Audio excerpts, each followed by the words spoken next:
What is up, everybody? Welcome back to the Devy Royale YouTube channel. I am your host, as always, Kevin Coleman at TheBoys_22, and we are back this week with another film study. We do quick little film studies on guys there. If you want more in-depth film studies from Christian and myself, we do on the Patreon, $3 a month. Check that out. But today, we're going to be talking about one of my favorite players because I'm a Michigan fan. Everybody knows that. I'm talking about Blake Corum, running back from Michigan. And we're going to just kind of dive into what do we see in this year from him, his film, what does his outlook look like in dynasty and in college? What are we seeing here? And just from our perspective of what's going on. So let's just take a look at what he's done the last 3 years at Michigan. He's been one of the best players on their team.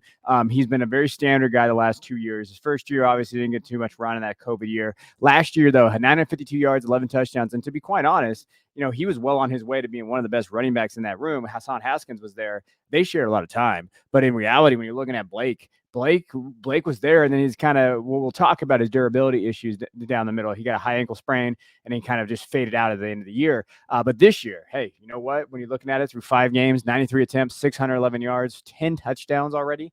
He's absolutely crushing it. Hey, 20 yards receiving. He's doing very, very well for himself in terms of like what he's doing this year. And we got to love him, right? We got to like what we see out of him, especially for Michigan, where he's at. Consensus rank, we don't have our updated ranks yet. But what I would say is he's definitely in that tier. I'm going to talk about my big board at the end today, talk about his outlook from the NFL perspective, but he's doing absolutely phenomenal. They're leaning on him heavy. He's got 30 attempts and 29 attempts the last 2 games.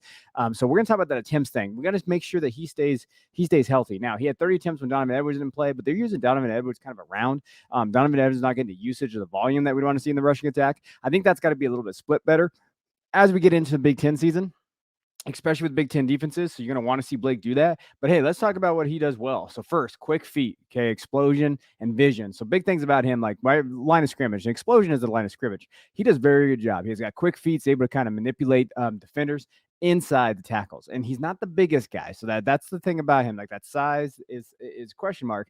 But his ability to make guys miss in that first tackle, and you'll see that in the middle of the line of scrimmage, at the line of scrimmage, everything there. He's got that going for him, an explosion, and he has vision, man. He sees that hole. He's able to explode through it. That's one of the things that you like about Blake, just from an upside perspective, especially when you're looking for the NFL. He can see holes and he gets to them. And so those holes don't close on him. Those are the things kind of elevate him in terms of a prospect for me, is that when the holes are there in that split second, he's able to get through there. Not all these younger guys can. And I think it's one thing when you're trying to dictate draft capital and how they're going to test. I think he will test well. I don't know how well he's going to, if it's going to be overwhelming, but I think that lateral agility and the ability to kind of move inside is going to do well for him. He's not like a Kyron Williams. He's a little bit different, right? When we're talking about draft capital, what he can be. Now, if we're going to go weaknesses, there's 3, okay? Size, number 1, he's listed at 5'8", 210. It wouldn't shock me to see him at 200. It would shock me to be at 210. I don't think he's at 210. I think he's a very compact runner, and he has that ability. He has that muscle mass and everything, but he's not 210. Receiving wise, he showed last year he could kind of do it. 24 receptions, 141 yards. He's not asked to do it a ton in this offense, so I don't want to just knock him on it, but I'm just going to say we haven't seen it. So from a PPR standpoint, from a smaller running back, is he really a 3-down guy? Can he get on the field in passing downs? His pass blocking is definitely suspect. When you watch his film and you watch his tape a little bit, you get a little nervous about that pass blocking ability. But overall, he's fine. He's a very average at it. He's got to get better there. Receiving, you like to see more, right? If we're looking at the PPR, talking about fantasy from that perspective, and then the size thing is never going to change. So the idea is, okay, what can he be and where is his value at? Now, if we watch the tape a little bit, so we have the most recent game against Iowa. You'll see it here. Quick explosion in there. I will say this with a caveat. I'm a Michigan fan. I've been watching this team for 33 years now. Well, not 33 years, but pretty close. And I will say that this is the best offensive line that we've had in a long time. And so when you're talking about open holes and runs and those type of things, you'll see it here. That's caveat. You got to know that about this offensive line. This offensive line is really good. That's why we're seeing that production go. They were good last year, but I think they're better this year, just especially with what they got back. Now, you'll notice it here, and I love this run from him yesterday when I was watching live. Again, he's going to burst through the middle of the hole, has that line of scrimmage, that XL. Now, here, vision, and they'll run these zone reads, and you'll see it here. He's waiting for it. He's able to manipulate this defender just for a second. He gets that defender to slow up on his downhill tackle, and then he's able to explode through the line, and he's going to get to the second level.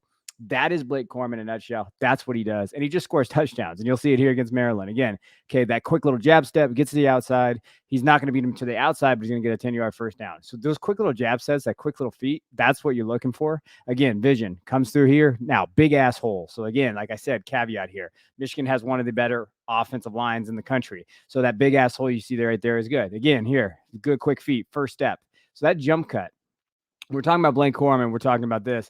You gotta love his jump cut. I love watching him run here. And again, this is where his vision comes from. Fourth and down, sees it, knows where his offensive line is pulling down. Jump cut, first jump, boom, through the line of scrimmage. That lineman had no chance to get over there. He was not going to let him tackle him. So when you're looking at Corum, and we're looking at from this perspective, that's what you like to see there. Okay, again, jump cut through the vision. Here we go. Patient, little hop step, gets there. He just gets tripped up right there at the last second. He would probably been gone. Again, reads his block well. Quick feet. He gets tackled pretty hard, but he gets to the line, right? Gets that 4 yards. Just like my old coach used to say, all I need is 4 yards, bud. Again, sees it, jump cut, gets to the outside, and no one's going to catch him. And this is why Blake excites me as a prospect, because he has that little ability, right? Okay, the jump cut, boom, going to the outside, going to do that. Again, you'll see it here. Just gets to the outside, one cut, manipulates defenders, scores a touchdown. And in this game, he had 5 touchdowns against Connecticut. Absolutely phenomenal in terms of what he was able to do on the field. So again, those jump cuts, those ability to kind of get in the inside and outside, okay, score touchdowns on the red zone. Those are the things for fantasy managers. So when we're talking about fantasy here, that excites you. Now for Michigan managers and for Michigan college fantasy, he's killing it. Or just in general, Michigan, if you love the Michigan team, I try to do it all here. We're talking about a guy that's going to lead us hopefully undefeated. They have a huge game against Penn State in 2 weeks. They're playing Indiana next week. They should just kind of take care of business there. Then they're playing against Penn State. He's going to be a big part of that, especially with JJ at quarterback and them kind of easing JJ into it. Now, JJ is going to have to play a lot better, but Corum is going to allow him to kind of, hey, maybe, he doesn't have to make those mistakes. Doesn't have to make those throws that we don't want to see, JJ make right now. So Corum's able to do this. I like this run. I want to just highlight this again before we stop watching film here. And this is what elevates him. Now, from a fantasy perspective, you like to see it. Again, sees the hole, able to make a quick cut. Caveats against UConn. UConn's terrible, but they beat Fresno. So let's talk about his outlook.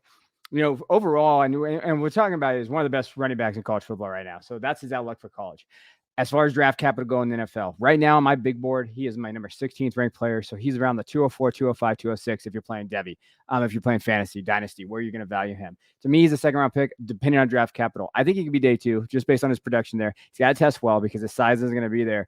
So if you're talking about a back, now when we're talking about this running back class of 23 class, there's a lot of day 2 guys. There's a lot of day 3 guys that are going to be shifting around the running back landscape.